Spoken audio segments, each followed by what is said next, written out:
इतना प्रखर हम लोग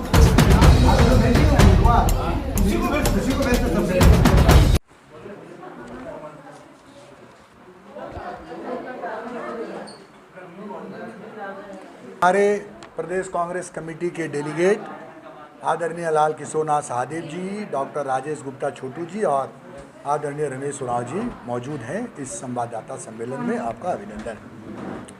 आप लोगों ने देखा होगा कि कल राहुल गांधी जी ने अपना घर खाली कर दिया और 10 जनपद में शिफ्ट कर गए।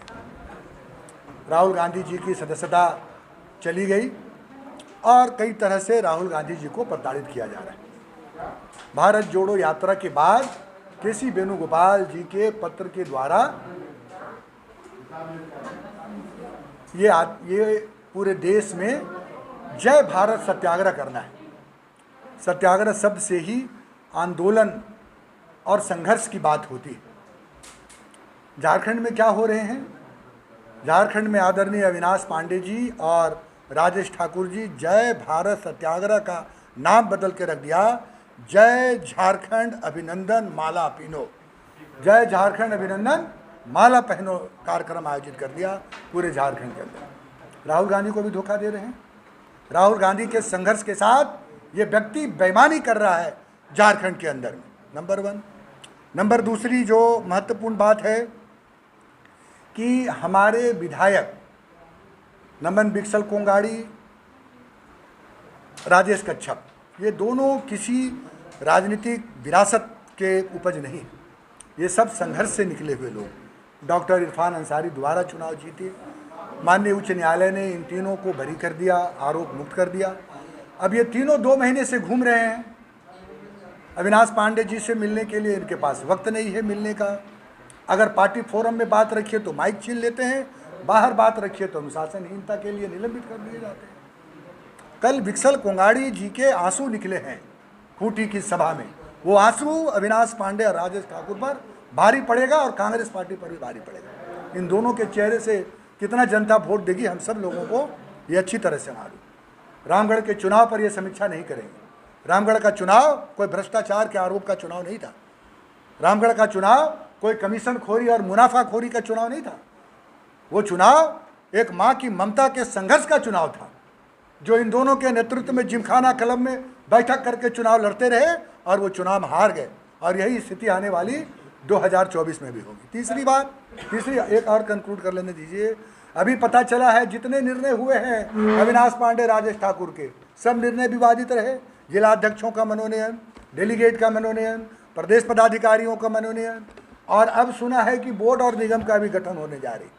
मैं आप लोगों के माध्यम से माननीय मुख्यमंत्री जी को भी रिक्वेस्ट करना चाहूँगा, निवेदन करना चाहूँगा, आपकी नज़र रहनी चाहिए।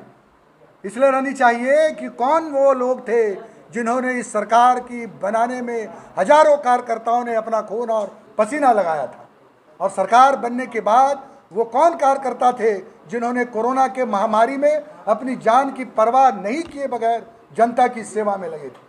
अगर उनको नज़रअंदाज किया गया और ऐसे लोगों को जो चाटुकारिता करते हैं, जो गणेश परिक्रमा करते हैं, जो आगे पीछे करते हैं, उनको अगर अवसर मिलता है इसमें, तो ये पार्टी टूट के कगार पर जाएगी।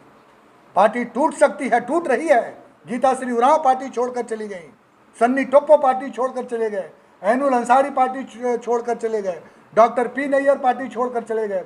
गीताश्री उरांव कौन थी? वो कार्तिक उरांव की बेटी कार्तिक उरांव जी, जिन्हें इंदिरा जी ने राजनीति में, राजीव जी ने राजनीति में लाया था, उस व्यक्ति का जो है वो तो ये पार्टी टूटने के कगार पर है। हम कांग्रेस के लोग कांग्रेस को बचाने के लिए, अविनाश पांडे राजस्थान में थे, वहाँ से भगाया गया उनको।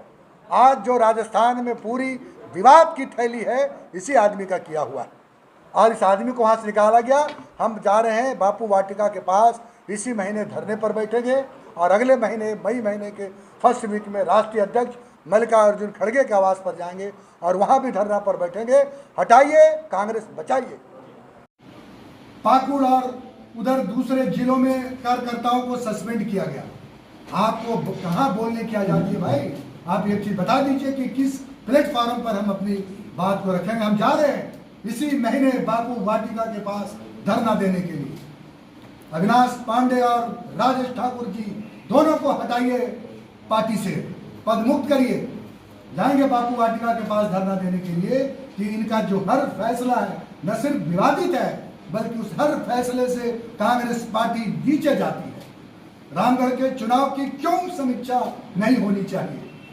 उसके ऊपर में कोई भ्रष्टाचार के आरोप नहीं लगे, उनके ऊपर में कोई कमीशन खोरी का आरोप नहीं लगा, ममता देवी के ऊपर में कभी कोई गलत चीज के आरोप नहीं लगे।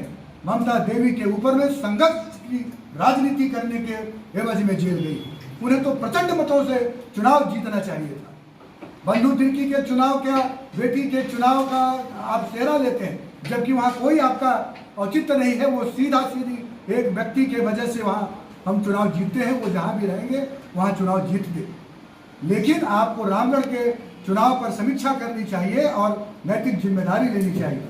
हम धरना देने जा रहे हैं, उसके बाद अगले महीने मई के पहले सप्ताह में हम जाएंगे वहाँ राष्ट्रीय अध्यक्ष मल्लिकार्जुन खड़गे जी के आवास पर और वहाँ धरना देंगे कि हटाइए इसको, इसके हर फैसले को इमीडिएट रोकिए। अगर एक फैसला भी इसका होता है इन लोगों दोनों का तो पार्टी टूटेगी। अब पार्टी टूट सकती है, पार्टी टूटने के कगार पर है। गीता श्री उरांव, जिसके पिता कार्तिक उरांव को इंदिरा जी ने राजनीति में लाया था, वो पार्टी छोड़ के इनके सामने गई रहते हुए। सन्नी टोप्पो गए, एनुल अंसारी गया, डॉक्टर पी नैयर गए, तमाम नेता लोग जा रहे। पार्टी अब टूटने के कगार पर है। हम सब, हमारा भी एक बहुत लंबा राजनीतिक अनुभव है, एक विचारधारा है। आलोक दुबे, राजेश गुप्ता, किशोर साहदेव, रमेश उरांव, ऐसे तमाम लोग। आप कमेटी के गठन में फॉर्मर पीसीसी प्रेसिडेंट से बात करना आपकी जिम्मेदारी है।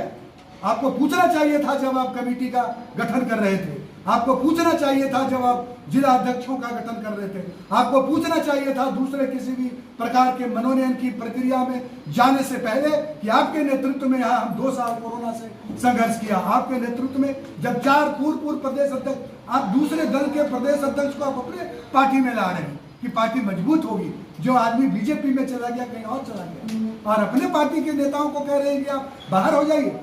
ये जो दोहरी नीति है, जैसा राजेश गुप्ता जी ने कहा, ये आदमी पूरी तरह से कांग्रेस को खत्म करने के लिए ये दोनों पहुंचा है।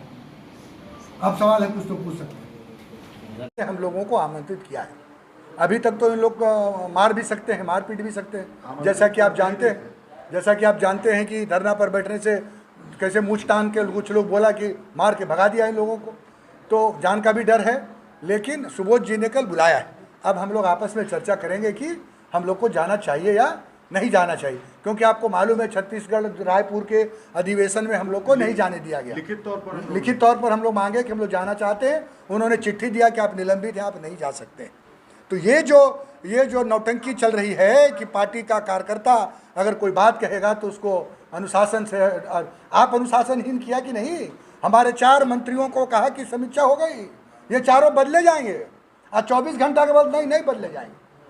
तो बीजेपी जो आरोप लगाती है कि आप मुद्रा मोचन किए हैं, तो आपको जवाब देना चाहिए कि इसके पीछे क्या फैक्ट है। बीजेपी ने बहुत बड़ा आरोप लगाया है कि इसमें जो है पैसे का लेन देन है, मंत्रियों को डरा के पैसा लिया जाता है।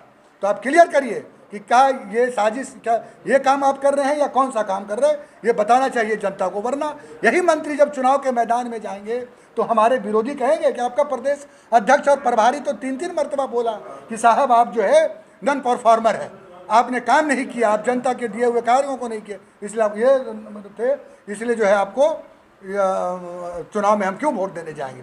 तो इस तरह से ये लोग अनुशासनहीनता भी कर रहे हैं, पार्टी को कमज़ोर भी कर रहे हैं। और 2024 जो हमारे राहुल गांधी जी का सपना है कि हम जो है यहाँ पर देश के अंदर में एक ताकत बन के निकलेंगे, उसको भी ठेस पहुँचाने का काम ये आदमी कर रहे हैं।